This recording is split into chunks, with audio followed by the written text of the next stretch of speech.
I'm Colin Lynch. I'm Managing Director and Head of Global Real Estate Investments at TD Asset Management. Key takeaways, very interesting environment geopolitically. A lot of things happening in the world, a lot of risks as it relates to Canada. However, we have very strong growth from the perspective of demographics, and immigration is a key story. We also have a housing crisis in Canada and not enough supply, a lot of demand. And fortunately, governments have realized that there is a supply issue, but more needs to be done than simply admiring the problem. We've started towards solutions, but we need more coordination from the governments, more alignment with private sector and the real estate industry, and delivery of all sorts of housing. Whether it's social housing through affordable to market, all is lacking. Across the property types, we are in a tough spot for office, but not all office is the same.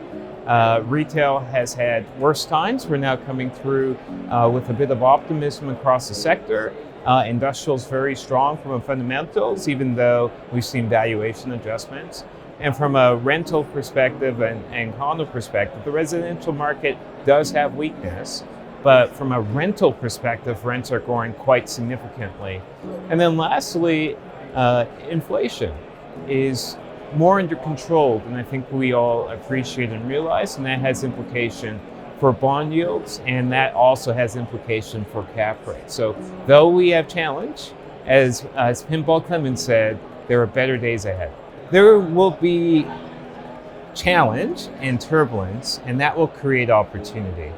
Certainly in the residential space, I think that there will be movement from the different levels of government, and some of that movement, whether it's financing, whether it's different sorts of participation in terms of helping permitting, for instance, hopefully happen a little bit quicker, will create opportunities for this sector to play a role in the residential space. We still have a fundamental supply and demand issue, and as we welcome more people to the country, that will become bigger and bigger in terms of the gap between what housing we should have versus the housing that we have. And that presents an investment opportunity for us in the industry. Certainly in the retail space, that sector has been challenged for many, many years, but the performance in the last year has been quite strong. And so that does create good investment opportunity into 2024. Offices. So we've seen revaluation. We are continuing to see that. We see challenge in certain markets.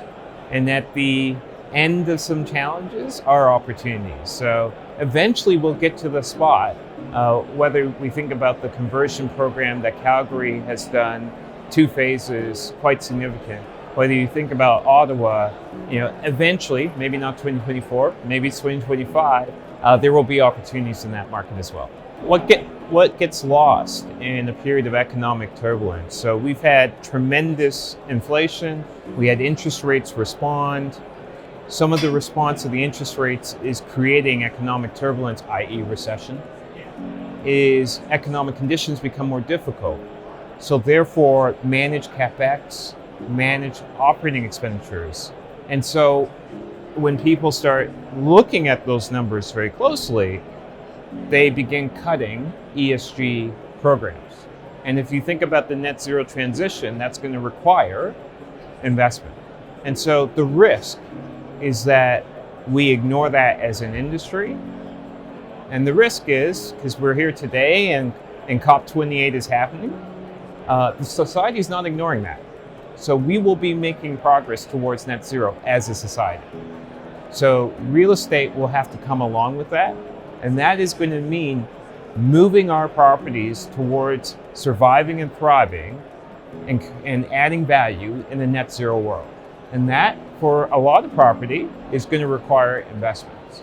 So the risk is, as we go through 2024, and folks look at allocations to real estate, and they look at very closely at capital expenditure and operating expenditures, that we aren't prioritizing the investments in ESG that we need to make. It's been a tremendous honor.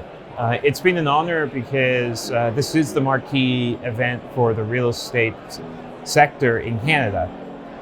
with my colleagues at TD that may not be familiar with real estate, I describe it as this is the Super Bowl of real estate in Canada. And so to be asked to be in the co-chair position for this marquee event for the industry at this time, where real estate as a sector is of so significant interest to society writ large, it's a true honor.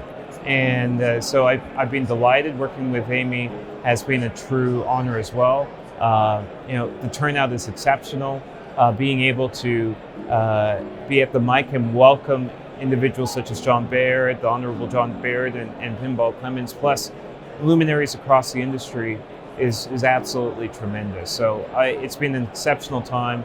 I've loved it, and also the staff that puts this together is incredible. It works like clockwork. So I do a little bit of the work, and the staff does everything else. And I wish everything in life functioned that way.